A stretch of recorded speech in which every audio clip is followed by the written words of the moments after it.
This is Shruti Khandelwal. Welcome back to my YouTube channel. तो screen पे आपको दिख रहा होगा मेरा स्कोर कार्ड, मेरा सीटेट का रिजल्ट। तो कैसे मैंने अपना एग्ज़ाम क्लियर किया, बहुत कम टाइम में मैंने प्रिपेयर किया था। मतलब ये मान लो मेरे 15 से 20 दिन की प्रिपरेशन रही होगी। और उससे पहले तो कुछ भी नहीं थी प्रिपरेशन, क्योंकि मैं और भी काफ़ी चीज़ों में इन्वॉल्व थी। और आपको पता ही है मेरा यूट्यूब चैनल फुल टाइम था, तो इतना मैं टाइम नहीं दे पाती थी। साथ साथ पढ़ाई भी चल रही थी मेरी कुछ और। तो मैंने एंड डेज में ही प्रिपेयर किया था। और मेरी प्रिपरेशन स्ट्रैटेजी क्या थी जिसकी वजह से मेरे दोनों पेपर फर्स्ट अटेम्प्ट में ही क्लियर हो गए, वो भी इतने अच्छे मार्क्स थे, अराउंड अप्रॉक्सीमेटली 120 हैं। तो या कैसे मैंने स्कोर किया इतना अच्छा, तो मैं आपको इस वीडियो में वो सब चीज़ें ही आज शेयर करने वाली हूँ। सो डेफिनेटली आपके लिए ये वीडियो बहुत हेल्पफुल रहने वाला है, क्योंकि मैं अगर आपको बताऊँ ना मेरी स्ट्रैटेजी क्या थी।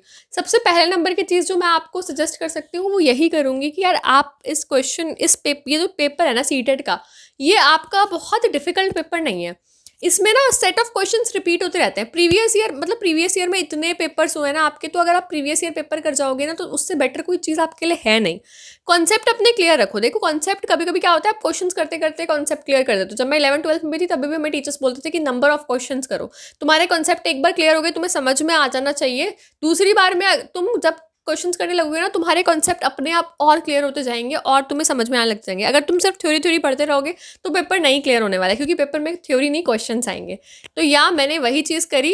एक बार थ्योरी जो मुझे पढ़ाई गई थी मेरे कॉलेज वगैरह में, वो सब मैंने गो थ्रू कर ली थी जो भी था। और उसके बाद मैं क्वेश्चंस करने लग गई। ऑफकोर्स क्वेश्चन तो जैसे जैसे क्वेश्चन आते थे, मेरे को डाउट होता था, मैं क्वेश्चन के आंसर चेक करती थी। तब मुझे समझ में आता था कि यार इसका आंसर ये है, इसका आंसर ये है। तो उससे बहुत एक अच्छा आइडिया मिल जाता था मुझे।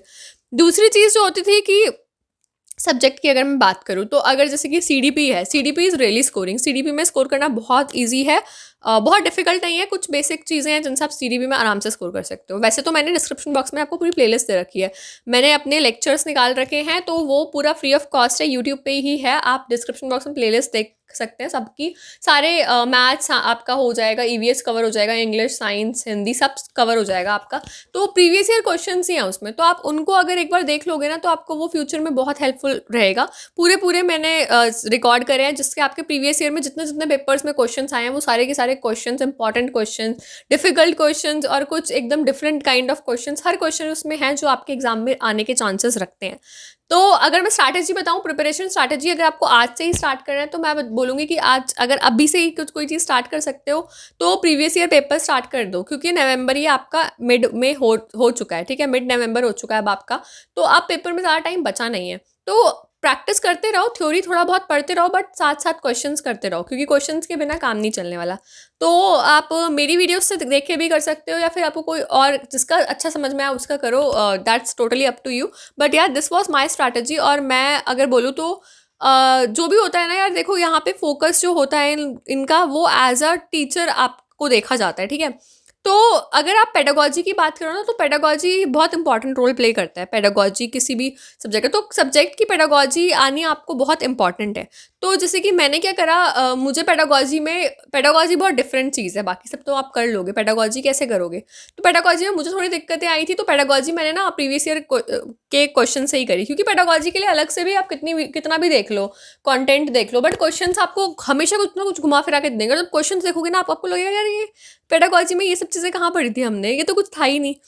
तो मैंने दिमाग ज़्यादा लगाया नहीं, मैंने क्वेश्चंस ही करे। और सच्ची बता रही हूँ, जो एग्जाम में क्वेश्चंस करे थे ना, मोस्ट ऑफ द क्वेश्चंस आए। कुछ बाहर से भी होता है, कुछ चीज़ें देखो हम उसमें नहीं कर सकते, बट हाँ मैं आपको श्योर कर सकती हूँ कि 100+ मार्क्स तो आपके आराम से आ जाएंगे, अगर आप मेरी वीडियोस से, मेरे कंटेंट से देख करके पढ़ रहे हो तो। क्योंकि मैं उस तरीके से कवर करवाऊंगी आपको कि सीटेट का एग्जाम तो आराम से क्लियर हो गई, 100+ मार्क्स तो आराम से आ जाएंगे। लाइक अगर कोई बहुत अच्छा है, कोई बहुत ही डेडिकेटेड स्टूडेंट है, तो उसके 120+ भी आ सकते हैं, वो भी कोई बड़ी बात नहीं है। ठीक है, सो या हम लोगों का क्या होता है कि हमने जो भी चीज़ करी, हम लोगों की जो भी गलतियां हैं वो हम बताते हैं, जिससे आप वो मिस्टेक्स ना करो। जैसे कि अगर मैं अपनी पर्सनली मिस्टेक बताऊं, तो मेरी पर्सनली मिस्टेक शायद यही रही होगी कि मैंने बहुत लेट स्टार्ट किया। मतलब लास्ट 15 डेज़ में मैंने, ऐसे 15-20 डेज़ में मैंने ढंग से प्रिपरेशन करी है, ढंग से पढ़ा है, जिसमें उसके मैं पढ़ाई नहीं, बस थोड़ा बहुत देख लिया, ओके फाइन।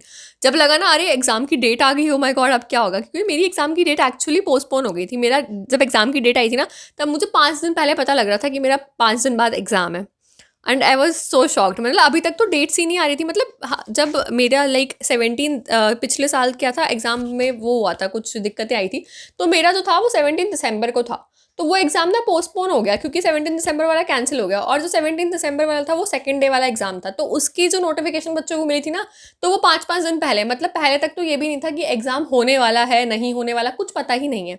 उसके बाद अचानक से आप बच्चों को बोल रहे हो कि 5 दिन बाद आपका एग्ज़ाम है। पहले तो ये भी नहीं पता कि एग्ज़ाम दिसंबर में होगा या जनवरी में, तो बच्चे फ्री थे यार, ठीक है, अगर जनवरी में होगा तो we will have enough time, 15 दिन पहले ही पता लग जाएगा, तो प्रिपेयर कर लेंगे। तो उस टाइम ऐसा था 5 दिन बचा और मैंने कुछ प्रिपेयर नहीं करा। वो तो लकीली वो एग्ज़ाम पोस्टपोन हो गया, तो मुझे 15-20 दिन का टाइम मिल गया प्रिपेयर करने का। बट ये चीज़ आपके साथ भी हो सकती है, तो आप वेट मत करना कि यार ये एग्ज़ाम की डेट्स नहीं आ रही है या कुछ नहीं आ रहा है, क्योंकि ऐसा ये लोग कर सकते हैं। पिछले साल हुआ है। तो आप अपनी प्रिपरेशन अभी से ही स्टार्ट कर दो, और स्टडी मटेरियल सारा डिस्क्रिप्शन बॉक्स में आपको मिल जाएगा, आप उसको अवेल कर सकते हो, बिल्कुल फ्री ऑफ कॉस्ट है। सो या आई गेस मेरी स्ट्रैटेजी तो यही थी, मैं ज़्यादा एम्फेसाइज प्रीवियस ईयर क्वेश्चन पे ही करूँगी और नंबर ऑफ क्वेश्चंस पे करूँगी, आपको जहाँ से मिले। अच्छा, एक और चीज़ बहुत इंपॉर्टेंट है, काफ़ी लोग जो कहते हैं बुक रिकमेंडेशन कि बुक कौन सी, मैं सच्ची बता रही हूँ, बुक मैंने भी खरीदी थी, ठीक है, बट उसका कोई फ़ायदा नहीं हुआ, लाइक ज़ीरो, मतलब बुक से कुछ नहीं आता। मतलब आप किसी की भी बुक खरीद लो, उन्होंने एक तो इतनी इतनी मिस्टेक्स कर रखी होती है ना अपनी बुक में, उन्होंने आंसर्स कुछ भी लिख रखे होते हैं, कुछ भी मिस प्रिंटिंग हो रखी होती है, तो बुक पे कभी मत जाओ। प्रीवियस ईयर क्वेश्चंस देखो, प्रीवियस ईयर क्वेश्चंस आपको जहाँ से लगे कि ये रिलायबल सोर्स है, ये एकदम ठीक करवा रहे हैं, आप उन्हीं से करो।